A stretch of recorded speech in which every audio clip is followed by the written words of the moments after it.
ನಮಸ್ತೆ ಸ್ನೇಹಿತರೆ, ಇವತ್ತು ನಾನು ನಿಮ್ಮ ಜೊತೆಗೆ ತುಂಬಾ ಈಸಿಯಾಗಿರುವ ತುಂಬಾ ಸಿಂಪಲ್ ಆಗಿರುವ ಟೇಸ್ಟಿಯಾಗಿರುವ ಎಗ್ ರೈಸ್ ರೆಸಿಪಿನ ತೋರಿಸ್ಕೊಡ್ತಾ ಇದ್ದೀನಿ. ಈ ರೀತಿ ಎಗ್ ರೈಸ್ ರೆಸಿಪಿನ ನೀವು ಮನೆಯಲ್ಲಿ ಪ್ರಿಪೇರ್ ಮಾಡಿದರೆ ಹೊರಗಡೆ ಎಗ್ ರೈಸ್ ತಿನ್ನುವುದನ್ನು ಮರ್ತೋಗ್ತೀರ. ಅಷ್ಟೊಂದು ರುಚಿಯಾಗಿರುತ್ತೆ. ಮಾಡೋದು ತುಂಬ ಸಿಂಪಲ್ ಆಗಿದೆ. ವಿಡಿಯೋ ಸ್ಕಿಪ್ ಮಾಡದೆ ಪೂರ್ತಿಯಾಗಿ ನೋಡಿ. ವೆಲ್ಕಮ್ ಟು ಪ್ರೀತಿಯಿಂದ ಅಡುಗೆ ಮನೆ. ಎಗ್ ರೈಸ್ ಪ್ರಿಪೇರ್ ಮಾಡಲು ಗ್ಯಾಸ್ ಮೇಲೆ ಒಂದು ಕಡಾಯಿ ಇಟ್ಕೊಂಡಿದ್ದೀನಿ. ಇಲ್ಲಿ ನಾನು ಕಬ್ಬಿಣದ ಬಾಣಲಿ ತೊಗೊಂಡಿದ್ದೀನಿ ಸ್ನೇಹಿತರೆ. ನಿಮ್ಮ ಮನೇಲಿ ಯಾವುದಿದೆಯೋ ಅದನ್ನು ಯೂಸ್ ಮಾಡ್ಕೊಳ್ಳಿ. ನಂತರ ಇದಕ್ಕೆ 3 ರಿಂದ 4 ಟೇಬಲ್ ಸ್ಪೂನಷ್ಟು ಎಣ್ಣೆ ಹಾಕಿಬಿಟ್ಟು ಎಣ್ಣೆನ ಈ ರೀತಿ ಬಾಣಲಿ ತುಂಬ ಹರಿಸ್ಕೊಳ್ತಾ ಇದ್ದೀನಿ.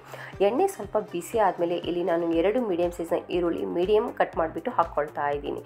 ಈರುಳ್ಳಿ ಹಾಕಿದ ಮೇಲೆ ಈರುಳ್ಳಿ ಕಲರ್ ಸ್ವಲ್ಪ ಚೇಂಜ್ ಆಗೋವರೆಗೂ, ಅಂದರೆ ಸ್ವಲ್ಪ ಗುಲಾಬಿ ಬಣ್ಣ ಬರೋವರೆಗೂ ನಾವು ಫ್ರೈ ಮಾಡ್ಕೊಳ್ಬೇಕಾಗುತ್ತೆ.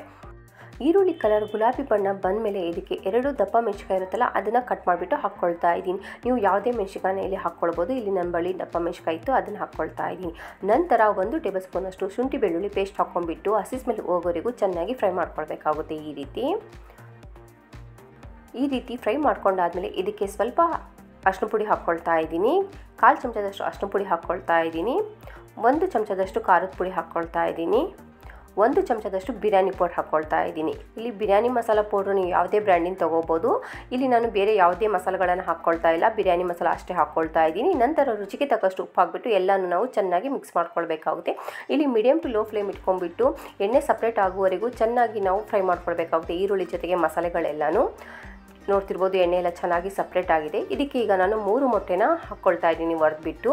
ಇಲ್ಲಿ ನೀವು ಮೊಟ್ಟೆಗಳನ್ನು ಮೊದಲೇ ಬೌಲಲ್ಲಿ ಮಿಕ್ಸ್ ಮಾಡಿಬಿಟ್ಟು ಸಹ ಹಾಕ್ಕೊಳ್ಬೋದು, ಅಥವಾ ಡೈರೆಕ್ಟಾಗಿ ಕಡಾಯಿಯಲ್ಲೂ ಸಹ ಹಾಕ್ಕೊಳ್ಬೋದು. ಹಾಕಿದ ಮೇಲೆ ಇದನ್ನು ನಿಧಾನವಾಗಿ ನೀವು ಈ ರೀತಿ ಮಿಕ್ಸ್ ಮಾಡ್ಕೊಳ್ಬೇಕಾಗುತ್ತೆ. ಇಲ್ಲಿ ನಾವು ಮೊದಲೇ ಮಿಕ್ಸ್ ಮಾಡಿಬಿಟ್ಟು ಮೊಟ್ಟೆನ ಹಾಕ್ತಾ ಇದ್ದೀರಾ ಅಂತ ಹೇಳಿದರೆ ಮಿಕ್ಸ್ ಮಾಡೋಕ್ಕೆ ಹೋಗಬೇಡಿ. ಇಲ್ಲಿ ನಾನು ಮಿಕ್ಸ್ ಮಾಡಿಲ್ಲ, ಅದಕ್ಕೋಸ್ಕರ ಸ್ವಲ್ಪ ಮಿಕ್ಸ್ ಮಾಡ್ಕೊಳ್ತಾ ಇದ್ದೀನಿ. ಮಿಕ್ಸ್ ಮಾಡ್ಕೊಂಡಾದ್ಮೇಲೆ ನಿಧಾನವಾಗಿ ಈ ರೀತಿ ಚೆನ್ನಾಗಿ ಮಿಕ್ಸ್ ಮಾಡ್ಕೊಳ್ಬೇಕಾಗುತ್ತೆ. ಮೊಟ್ಟೆನ ನೋಡ್ತಿರ್ಬೋದು ನೀವು, ಈ ರೀತಿ ಮಿಕ್ಸ್ ಮಾಡ್ಕೊಳ್ತಾ ಇದ್ದೀನಿ. ಮೊಟ್ಟೆ ಎಲ್ಲ ಚೆನ್ನಾಗಿ ಉದುರು ಆಗುವವರೆಗೂ ನೀವು ಬೇಯಿಸ್ಕೊಳ್ಬೇಕಾಗುತ್ತೆ. ಇಲ್ಲಿ ನೀವು ಗ್ಯಾಸ್ ಫ್ಲೇಮ್ ಹೈ ಇಟ್ಕೊಳ್ಬೋದು. ಚೆನ್ನಾಗಿ ನೀವು ಮೊಟ್ಟೆನ ಬೇಯಿಸ್ಕೊಳ್ಬೇಕಾಗುತ್ತೆ. ಸ್ನೇಹಿತರೆ, ನಿಮಗೆ ಈ ರೆಸಿಪಿ ಸ್ವಲ್ಪವಾದರೂ ಇಷ್ಟವಾದರೆ ಪ್ಲೀಸ್ ಲೈಕ್ ಮಾಡಿ, ಶೇರ್ ಮಾಡಿ ನಿಮ್ಮ ಫ್ಯಾಮಿಲಿ ಮೆಂಬರ್ ಜೊತೆಗೆ ಮತ್ತು ನಿಮ್ಮ ಫ್ರೆಂಡ್ ಜೊತೆಗೆ. ಇನ್ನು ನೀವು ನನ್ನ ಚಾನಲನ್ನು ಸಬ್ಸ್ಕ್ರೈಬ್ ಮಾಡಿಲ್ಲ ಅಂದರೆ ಪ್ಲೀಸ್ ಸಬ್ಸ್ಕ್ರೈಬ್ ಮಾಡ್ಕೊಳ್ಳಿ. ಪಕ್ಕದ ಬೆಲ್ ಬಟನ್ ಕೂಡ ಕ್ಲಿಕ್ ಮಾಡಿ. ನೋಡ್ತಿರ್ಬೋದು ಮೊಟ್ಟೆ ಎಲ್ಲ ಚೆನ್ನಾಗಿ ಉದುರಾಗಿದೆ. ಇಲ್ಲಿ ನಾನು 1 ಪಾವು ಅಕ್ಕಿ ಅನ್ನನ ಮೊದಲೇ ಪ್ರಿಪೇರ್ ಮಾಡಿಟ್ಕೊಂಡಿದ್ದೆ. ಇಲ್ಲಿ ನಾನು ಅನ್ನನ ಹಾಕ್ಕೊಳ್ತಾ ಇದ್ದೀನಿ. ಅಂದರೆ 1/4 kg ಅಕ್ಕಿಯ ಅನ್ನ ನಾನು ಪ್ರಿಪೇರ್ ಮಾಡ್ಕೊಂಡಿದ್ದೆ. ಅನ್ನ ಹಾಕಿದ ಮೇಲೆ ಇದಕ್ಕೆ ಅರ್ಧ ನಿಂಬೆಹಣ್ಣಿನ ರಸನೂ ಸಹ ಹಾಕ್ಕೊಳ್ತಾ ಇದ್ದೀನಿ. ಹಾಕಿದ ಮೇಲೆ ಎಲ್ಲನೂ ನೀವು ಚೆನ್ನಾಗಿ ಮಿಕ್ಸ್ ಮಾಡ್ಕೊಳ್ಬೇಕಾಗುತ್ತೆ. ಮೊದಲಿಗೆ ನೀವು ಇದನ್ನು ಮೀಡಿಯಮ್ ಟು ಲೋ ಫ್ಲೇಮಲ್ಲಿ ಮಿಕ್ಸ್ ಮಾಡ್ಕೊಬೇಕಾಗುತ್ತೆ. ಚೆನ್ನಾಗಿ ಮಿಕ್ಸ್ ಮಾಡ್ಕೊಂಡಾದಮೇಲೆ ಇದಕ್ಕೆ ಸ್ವಲ್ಪ ಕೊತ್ತಂಬರಿ ಸೊಪ್ಪು ಸಹ ಹಾಕ್ಕೊಳ್ಬೇಕಾಗುತ್ತೆ.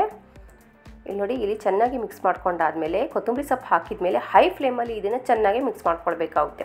ಸ್ವಲ್ಪ ಫ್ರೈಡ್ ರೈಸ್ ಟೇಸ್ಟ್ ಬರಬೇಕಲ್ಲ ಸ್ನೇಹಿತರೆ, ಅದಕ್ಕೋಸ್ಕರ ಹೈ ಫ್ಲೇಮಲ್ಲಿ ಇದನ್ನು ನೀವು ಕೈ ಬಿಡದೆ ಚೆನ್ನಾಗಿ ಮಿಕ್ಸ್ ಮಾಡ್ಕೊಳ್ಬೇಕಾಗುತ್ತೆ. 1-2 ನಿಮಿಷ ಚೆನ್ನಾಗಿ ಮಿಕ್ಸ್ ಮಾಡ್ಕೊಂಡಾದಮೇಲೆ ಗ್ಯಾಸ್ ಫ್ಲೇಮ್ ಲೋ ಮಾಡಿಬಿಟ್ಟು ಲಿಡ್ ಕ್ಲೋಸ್ ಮಾಡಿಬಿಟ್ಟು 1 ನಿಮಿಷ ಹಾಗೆ ಬಿಡಿ ಸಿಮ್ಮಲ್ಲಿ. 1 ನಿಮಿಷ ಆದಮೇಲೆ ಲಿಡ್ ಓಪನ್ ಮಾಡ್ಕೊಂಬಿಡಿ.